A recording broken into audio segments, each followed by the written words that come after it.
ಬಳಸುವಂತಹ ಕೆಲವರಿಗೆ ನಾನು ದೊಡ್ಡ ರೀಲ್ ಸ್ಟಾರ್ ಆಗಬೇಕು, ಜೊತೆಗೆ ನಾನು ಕುಬೇರನ ಮೊಮ್ಮಗಳು ಅಂತಾನೆ ನನ್ನ ನೋಡಿದವರೆಲ್ಲ ಕರಿಬೇಕು ಅಂತ ಒಂದು ಕೆಟ್ಟ ಚಟ ಶುರುವಾದಂಗೆ ಕಾಣಿಸ್ತಾ ಇದೆ. ಹೀಗಾಗಿ ಮಾಡಬಾರ್ದೆಲ್ಲ ಮಾಡ್ಕೊಳ್ತಾರೆ. ನಂತರ ಟಿಕೆಟು ಪರಪ್ಪನಾಗ್ರಹಾರ ಅನ್ನೋ ರೀತಿಯಲ್ಲಿ ಒಬ್ಬೊಬ್ಬರಾಗೆ ಪರೇಡ್ ಮಾಡ್ತಾ ಇದ್ದಾರೆ.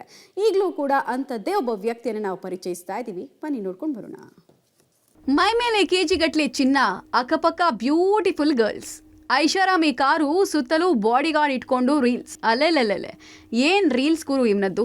ಅದೆಲ್ಲಿ ದುಡಿದ ಈತ, ಮೈ ತುಂಬ ಚಿನ್ನ, ಐಷಾರಾಮಿ ಕಾರು, ಬಾಡಿಗಾರ್ಡ್ಸ್, ಅಕ್ಕಪಕ್ಕ ಬ್ಯೂಟಿಫುಲ್ ಗರ್ಲ್ಸ್. ಬಾಡಿಗಾರ್ಡ್ಸ್ ಕೈಯಲ್ಲಿ AK-47 ಗನ್ನು.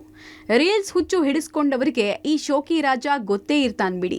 ಇನ್ಸ್ಟಾಗ್ರಾಮ್ ಸ್ಕ್ರೋಲ್ ಮಾಡ್ತಾ ಇದ್ದವರ ಕಣ್ಣಿಗೆ ಬೀಳ್ತಾ ಇದ್ದ ಈ ಶೋಕಿ ರಾಜ ಈಗ ಜೈಲ್ ಪಾಲಾಗಿದ್ದಾನೆ. ನಕಲಿ ವೆಪನ್ ಹಿಡಿದು ಬೆದರಿಕೆ, ಜನರಲ್ಲಿ ಆತಂಕ, ಭಯ ಉಂಟು ಮಾಡಿದ್ದಕ್ಕಾಗಿ ಆರ್ಮ್ಸ್ ಆಕ್ಟ್ ಅಡಿಯಲ್ಲಿ ಕೊತ್ತನೂರು ಪೊಲೀಸರು ರೀಲ್ಸ್ ರಾಜ ಅರುಣ್ ಕಟಾರೆಯನ್ನ ಬಂಧಿಸಿ ಜೈಲಿಗಟ್ಟಿದ್ದಾರೆ. ಸೋಷಿಯಲ್ ಮೀಡಿಯಾದಲ್ಲಿ ಸಖತ್ ರಿಚ್ ಆಗಿ ಕಾಣಿಸಿಕೊಳ್ತಾ ಇದ್ದ ಅರುಣ್ ಕಟಾರೆ ಮೇಲೆ 2-3 ಕೇಸ್ಗಳು ದಾಖಲಾಗಿದ್ದು ಜೈಲಿಗೂ ಹೋಗಿ ಬಂದಿದ್ದಂತೆ. 2023ರಲ್ಲೇ ಈ ಶೋಕಿ ರಾಜನ ವಿರುದ್ಧ 2 ಕೇಸ್ಗಳು ದಾಖಲಾದವು.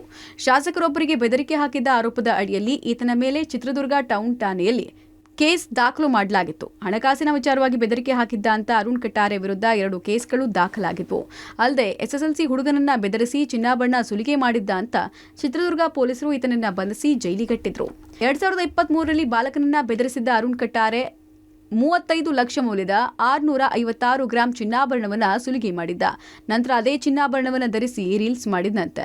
ಈ ಕೇಸ್ನಲ್ಲಿ ಜೈಲಿಗೆ ಹೋಗಿ ಬಂದಾತ ತನ್ನ ಕಳ್ಳ ಬುದ್ಧಿಯನ್ನ ಇನ್ನೂ ಬಿಟ್ಟಿರಲಿಲ್ಲ. ರೀಲ್ಸ್ ಮಾಡೋ ಶೋಕಿಗಾಗಿ ಪರಿಚಯಸ್ಥರ ಬಳಿ 3.5 ಲಕ್ಷ ಸಾಲ ಮಾಡಿ ಪಂಗ್ನಾಮ ಹಾಕಿದ್ದ. ಈ ವಿಚಾರಕ್ಕೂ ಅರುಣ್ ಕಟಾರೆ ಮೇಲೆ ಚೀಟಿಂಗ್ ಕೇಸ್ ದಾಖಲಾಗಿತ್ತು. ನಂತರ ಬೆಂಗಳೂರಿಗೆ ಬಂದು ಇಲ್ಲೂ ತನ್ನ ಶೋಕಿ ಶುರು ಮಾಡಿದ ಅರುಣ್ ಕಟಾರೆ ನಕಲಿ AK-47 ಗನ್ನನ್ನ ಹಿಡ್ಕೊಂಡು ರಸ್ತೆ ಮಧ್ಯೆ ಗನ್ಮನ್ಗಳನ್ನ ಇಟ್ಟು ರೀಲ್ಸ್ ಮಾಡ್ತಾ ಇದ್ದ. ಈತನ ಅವತಾರ ನೋಡಿ ಭಯಗೊಂಡಿದ್ದ ಸ್ಥಳೀಯರು ಪೊಲೀಸರಿಗೆ ಮಾಹಿತಿ ಕೊಟ್ಟರು. ಈತನ ಕ್ರಿಮಿನಲ್ ಬ್ಯಾಕ್ಗ್ರೌಂಡ್ ಚೆಕ್ ಮಾಡಿದ್ದ ಪೊಲೀಸರು ಅರೆಸ್ಟ್ ಮಾಡಿದ್ದಾರೆ. ಸೋಷಿಯಲ್ ಮೀಡಿಯಾದಲ್ಲಿ ತಾವು ಸಾಚ ಅನ್ನೋ ಕೆಲವರ ಕತೆ ಹೇಗಿರುತ್ತೆ ಅಂತ ನೋಡಿದ್ರಲ್ಲ.